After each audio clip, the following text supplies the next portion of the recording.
Welcome back, Cat 5 class. This is just a short video. We're just going to go over some 3D modeling in AutoCAD, which is actually not covered in this course. Over 10 years ago, we did used to cover AutoCAD 3D modeling, but AutoCAD 3D is not the most parametric software out there. There's better options, but Autodesk, which owns AutoCAD and owns Rivet for architecture, 3D modeling for architecture.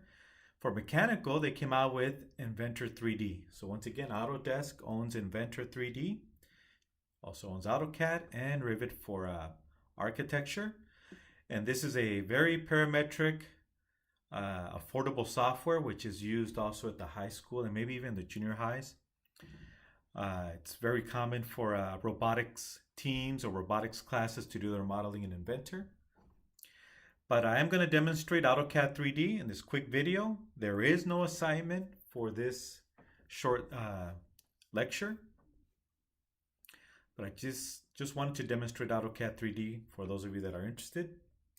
Okay, so I opened up one of my old files from chapter 3. So this is problem 3-13.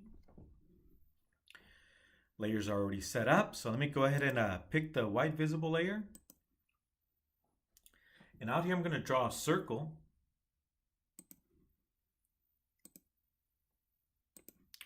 And I'll go ahead and draw a rectangle.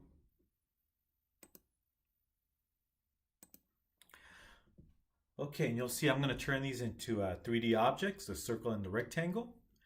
And before I do, I want you to be aware that we're looking down on the y-x axis, right? Or I should say on the y-x plane. So Z is normal to your computer screen.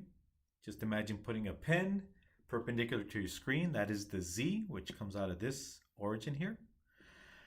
So you can see we're looking at it from what's referred to as the top view. So this is once again the y-x plane. So I can use this to rotate. So watch, look at the objects as I grab, let's say I grab this edge to rotate. So you can see I can rotate.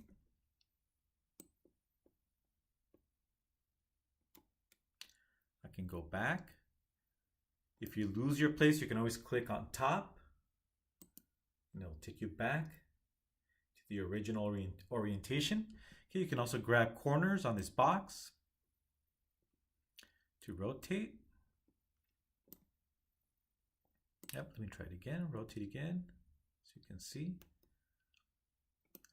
I can also turn in increments of 90 degrees by clicking on these arrows. In 3, 2, 1, click. See how I rotate it 90 degrees? The top is up here. Click on the other arrow again. Now we're looking at it from the back side. Okay, or the bottom, I should say, the bottom. And click the arrow again to keep rotating.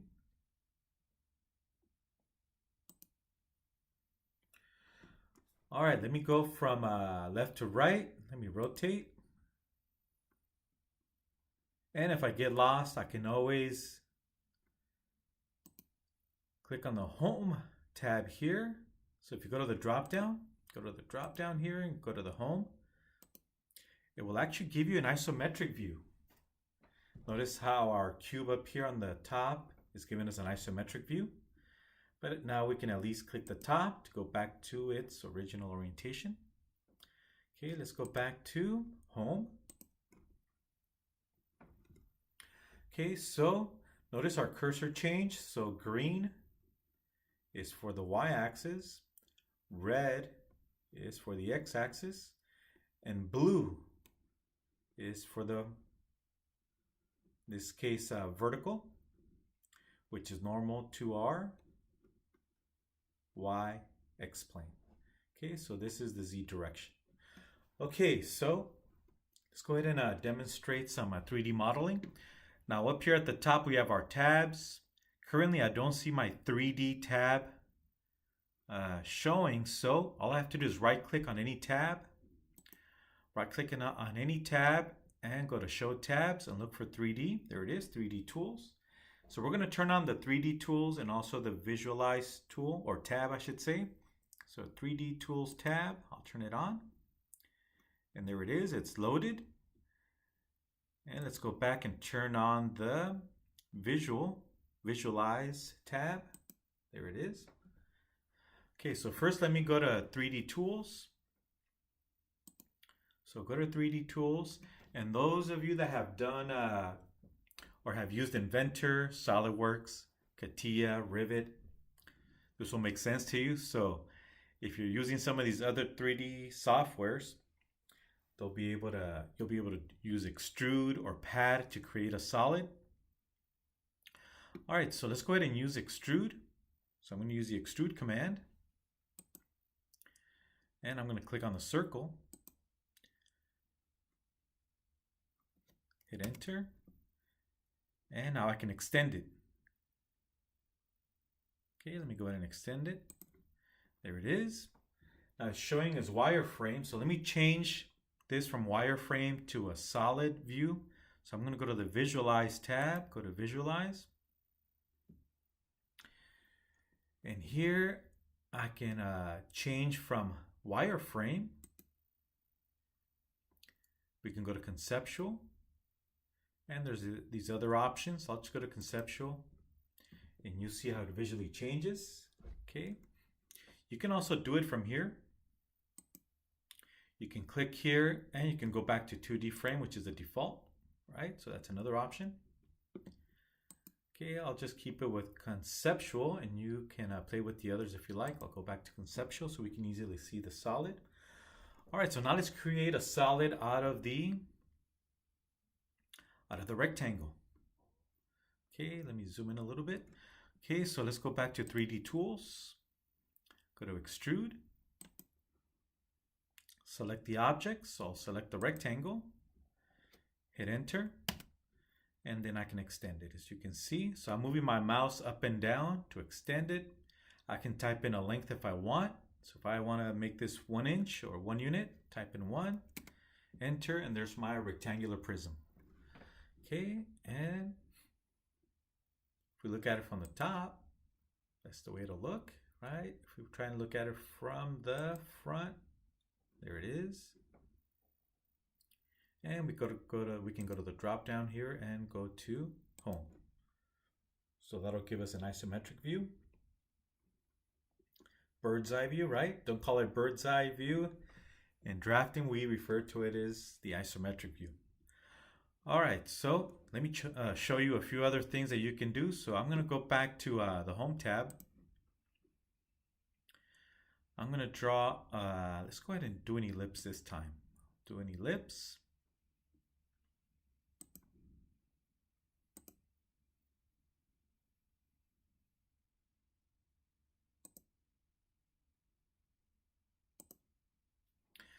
All right, and I'm going to go ahead and draw a line.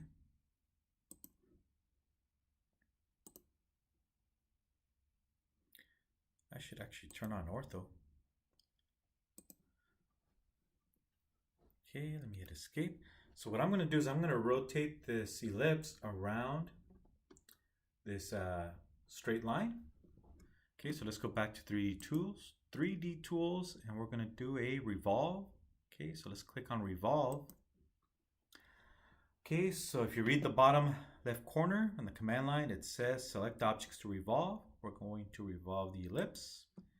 I'm going to hit enter. Now it's asking us for the axis. Okay, so we're going to go from here to define our axis, the 2 endpoints. And now I can just move the mouse and it'll instantly start rotating, as you can see.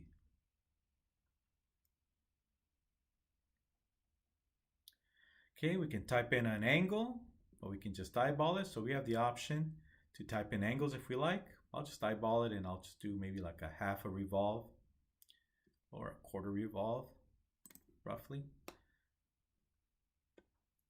Okay, so let's take a look at this from the left.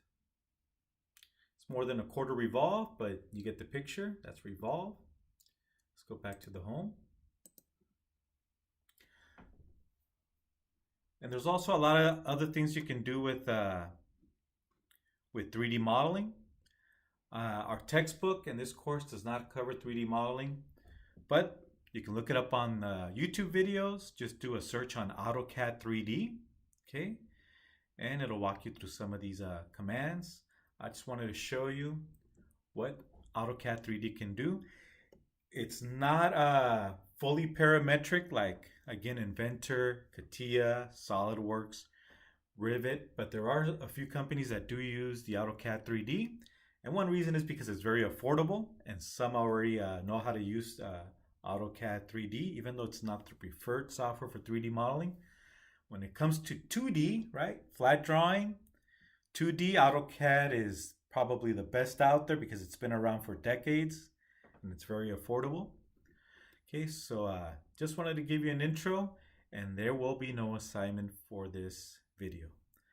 All right, see you in the next one.